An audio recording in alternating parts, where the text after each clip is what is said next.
আসসালামু আলাইকুম। আজকের ছোট্ট একটি ভিডিও নিয়ে আপনাদের সামনে হাজির হলাম। আজকের ভিডিওর মূল বিষয়টি হলো সিলার।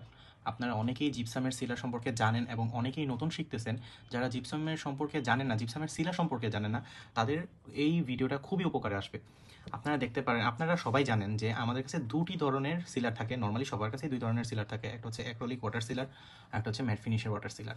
তো অ্যাক্রিলিক ওয়াটার সিলারের কাজ কি, ম্যাট ফিনিশ ওয়াটার সিলারের কাজ কি, এটা আপনারা অনেকেই জানেন, আবার অনেকে জানেন না। তো যারা জানেন না তাদের জন্য এই ভিডিওটা। তো আমি সবার প্রথমে বলে দিই, আমাদের কাছে সিলার আসে হচ্ছে আপনারা 100 ml নিতে পারেন, 250 ml নিতে পারেন, হাফ কেজি নিতে পারেন, 1 লিটার নিতে পারেন। এর উপর যত কোয়ান্টিটিতে নিতে পারেন আমরা দিতে পারবো, সমস্যা নেই আমাদের। তো সবার প্রথমে আসি অ্যাক্রিলিক ওয়াটার সিলার যেটা। এই সিলারটা হচ্ছে আপনাদের মূলত আমি আগে বলে দিই যে আমাদের দুটি সিলারই, সব সিলারের কাজই হচ্ছে ওয়াটার সিল। তো যেমন ধরেন এই প্রোডাক্টটা, এটার উপর মধ্যে যদি আমি সিলার ইউজ করি, তো এখানে যদি আমি পানি দিই, তাহলে পানিটা নিচেও যাবে না, বাহিরেও যাবে না, পানিটা এখানে আবদ্ধ থাকবে। যেমন একটা বাটিতে পানি দিলে পানি থাকে ওরকম। আর সিলারটা যদি ব্যবহার না করেন, তাহলে পানিটা এই বাটি চুষে নিবে। যেমন আপনার একটা নতুন দেওয়াল যেমন একটা নতুন দেওয়ালে পানি দিলে যেমন দেওয়াল পানিটি চুষে নেয়, তেমনি জিপসামে যদি আপনি সিলার ইউজ না করেন, পানি দিলে জিপসাম পানিটা চুষে নিবে এবং জিপসামটা আপনার ভারী হয়ে যাবে। এর জন্য জিপসামে সিলার ইউজ করতে হয়।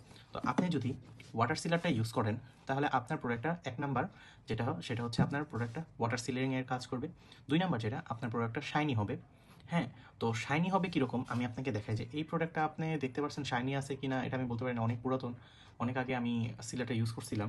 তো এই প্রোডাক্টটার মধ্যে আমি যদি এই সিলারটা ঘন করে ইউজ করি, জিনিসটা একদম কাচের মতো চকচক করবে।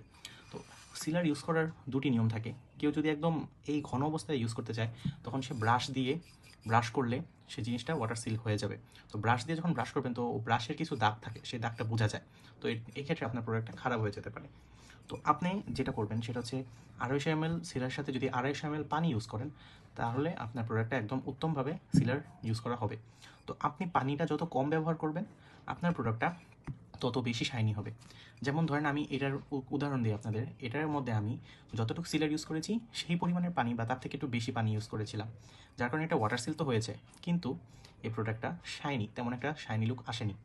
তো এই প্রোডাক্টের মধ্যে যদি আমি অ্যাক্রিলিক সিলারটা ধরেন 100 ml অ্যাক্রিলিক সিলারের সাথে যদি আমি 50 ml বা 70 ml পানি ইউজ করি, ধরেন 100 ml ওয়াটার সিলারের সাথে যদি আমি 70 ml পানি ইউজ করে এই জিনিস এটার উপর অ্যাপ্লাই করি, বা এটা যদি আমি সিলিংয়ের কাজ করি, তাহলে আমার প্রোডাক্টটা খুবই শাইনি এবং চকচকে ফিনিশ আসবে। তো চকচকে ফিনিশের জন্য আপনার এটাই করতে হবে। তো পরবর্তীতে আসি ম্যাট ফিনিশ ওয়াটার সিলার। ম্যাট ফিনিশ ওয়াটার সিলার আর অ্যাক্রিলিক ওয়াটার সিলারের যে কমন বিষয় সেটা হলো দুটি পানি প্রতিরোধক, দুটি সিলার।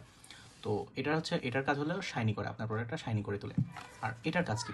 এটার কাজ হলো আপনার প্রোডাক্টটাকে সাদা এবং ম্যাট ফিনিশ দেওয়া। তো আপনি দেখেন এখানে আমার মার্বেল ফিনিশের ডিজাইন আছে, বা জিপসামটা আমি মার্বেল ফিনিশ দেওয়ার জন্য বানানো হয়েছে।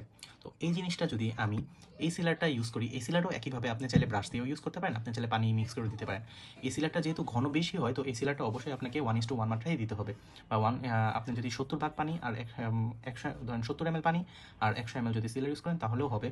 আর যদি 100 ml পানি 100 ml সিলার ইউজ করেন তাও হবে। এটার ক্ষেত্রেও একই। তো আপনি যদি এই সিলারটা ইউজ করেন, তাহলে প্রোডাক্টটা এখানে যে মার্বেল ফিনিশটা আসছে এটা চলে যাবে, এটা সম্পূর্ণ সাদা হয়ে যাবে।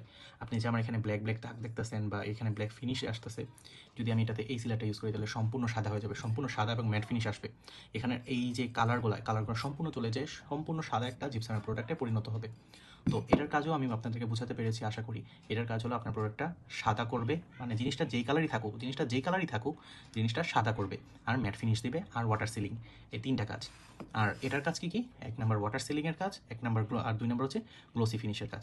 আর 3 নাম্বার যদি বলতে চাই, তো এটা যদি এরকম ধরেন মার্বেল ফিনিশ আছে, তো 3 নাম্বার এটা মার্বেল ফিনিশই থাকবে। এটা এই সিলারটা হচ্ছে ট্রান্সপারেন্ট, এটা শুকানোর পর জিনিসটা ট্রান্সপারেন্ট হয়ে যায়, যার কারণে উপরে গ্লোসি ফিনিশ থাকে আর নিচে আপনার যেই মার্বেল ফিনিশ বা যেই রঙের থাকুক সেই রঙই দেখাবে।